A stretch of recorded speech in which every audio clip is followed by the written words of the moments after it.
네, 반갑습니다. 초등사이다 김선호입니다. 오늘은 엄마를 화나게 만드는 아이들에 관련된 이야기입니다.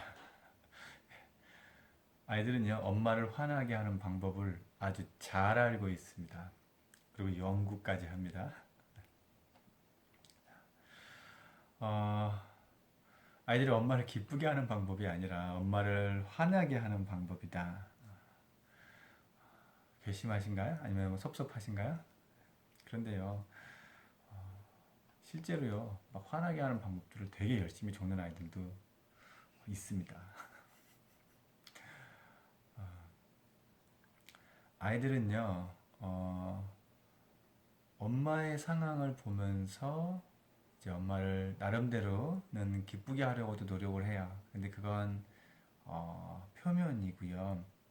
실제로 무의식은 그러한 노력들에 이미 지쳐 있는 경우가 많습니다. 그리고 반감을 갖고 있어요. 엄밀하게 표현하면 엄마를 기쁘게 하고자 하는 건 작은 일부분일 뿐이고요. 엄마를 화나게 하는 방법들을 보면 되게 좋아합니다. 그래서 실제로 그런 이야기들을 만들어내고 뭐 자기들끼리 카톡이나 뭐 미니북으로 만들어서 뭐 리스트를 만들어서 돌려 읽기까지 하는 아이들도 있고요. 어, 혹시 아이들이 생각하는 엄마를 최고로 화나게 하는 방법 뭔지 아시는가요? 그런데요, 좀 특이한 게 있어요. 뭐냐면 엄마를 화나게 하는 방법들 리스트가 있기는 한데 그 리스트에 야 이게 최고로 엄마를 화나게 하는 방법이야 하는 그런 순위가 없습니다. 그냥 일단 리스트를 많이 만들기를 원해요. 그러니까 엄마를 최고로 화나게까지 하는 방법까지는 동원하지 않고 그저 조금 지속적으로 괴롭히고 짜증나게 하고 기운을 빼는 작전들을 주로 적어 놓습니다. 자, 갑자기 장난이 아닌 것처럼 이제 느껴지시죠? 예. 실수를 가장한 이제 소소한 것들인데요. 예를 들면 이런 거예요. 어제 산 리코더를 잃어버렸다고 하는 거예요. 당장 뭐 리코더 수행 평가를 준비해야 하니까 빨리 좀 더 사달라고 하는 거죠. 일단 평가라고 하면 또 엄마들이 마음이 급해서 혼내는 것도 미루고 뭐 아빠한테 이제 전화를 하죠. 이제 퇴근하는 길에 문구점에서 뭐 사오라고 하거나 아니면 뭐 직접 그냥 어머니 바로 차를 몰고 가서 뭐 마트에 가서 사 가지고 오시죠.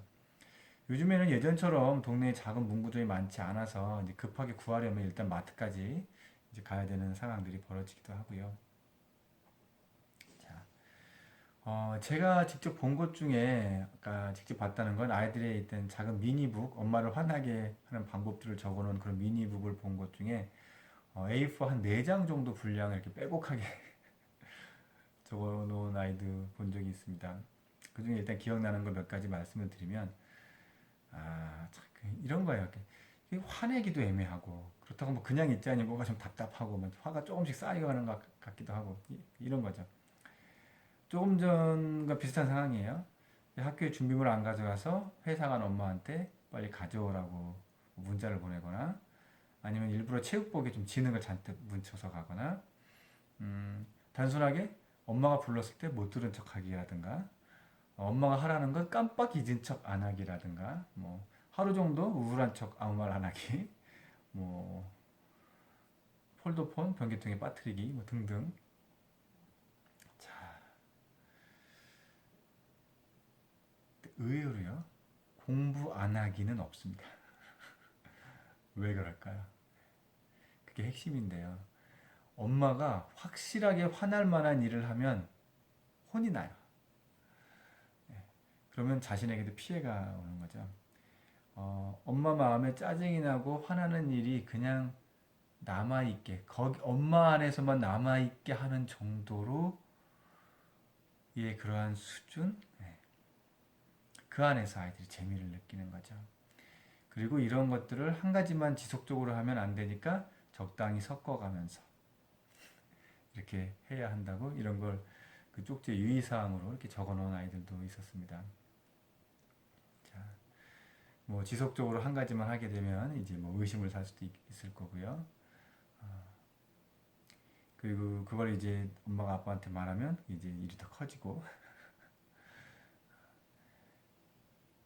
나한테는 일단 그렇게 하는 나한테는 아이 입장에서는 나한테는 피해가 없이 엄마 마음 안에만 답답하고 뭐가 화가 남아 있게 만드는 그런 전략들, 그런 것들을 이제 구사를 하게 됩니다. 자, 그런 리스트가 있다고 했는데 그럼 그걸 아이들이 얼마나 실행에 옮기나요? 자, 이게 오늘의 포인트입니다. 실제로 그런 이야기들을 들으면서 깔깔대고 웃고 좋아해요. 거기에 목적이 있는 겁니다. 실제로 실행에 옮기는 학생들은 그렇게 많진 않아요. 몇 안 됩니다. 호기심이나 재미로 엄마의 반응을 보려고 한두 번 했다고 이렇게 자랑 삼아서 말하는 아이들은 있지만, 대부분은 이러한 목록들을 읽고 신나는 기분을 느끼는 정도에 머물러요. 그리고 뭔가 더 기발한 방법이 없을까 이렇게 고민하죠. 그냥 그 고민 자체가 재미인 겁니다. 자기들끼리 이제 키득키득거리면서 얘기를 하죠. 일종의 아이들만이 가지고 있는 소심한 복수 또는 소리 없는 안가품이라고 말씀을 드리고 싶고요. 아이들이 왜 이런 리스트를 만들까요? 힘이 없으니까. 정식으로 대항해봤자 뭐 늘 지는 싸움이고, 싸워서 이길 수 없다면 싸우지 않고 이제 괴롭히자 말이야 그런 건데, 그건 내가 받은 억울함들에 대한 어떤 저항인 거죠. 마치 게릴라전을 하듯이 이렇게 치고 빠지는 겁니다. 우리 어머님들이 듣기에는 참 기가 막히고 이제 억울하실 거라고 생각이 들어요. 충분히 억울하실 겁니다. 내가 너를 키우려고 얼마나 많은 수고를 감수하고 있었는데 이런 괘씸한 생각들을 하고 있어? 네, 배신. 어? 그런데 제가 무게중심을 두고 바라보는 거는요, 엄마의 억울함보다 아이들이 이런 목록의 이야기를 읽는 것을 매우 즐거워한다는 그 사실 자체입니다. 자, 실제 행동에 옮기는 아이들은 많지 않지만, 이런 목록들을 만들고 돌려 읽으면서 그 순간 통쾌해 하죠. 자, 실제로 이렇게 엄마를 화나게 하는 방법에 관련된 이야기를 좋아하는 아이들이 얼마나 되는가, 그냥 거의 전부라고 생각하시면 됩니다. 대부분 보고 많이 웃어요. 네.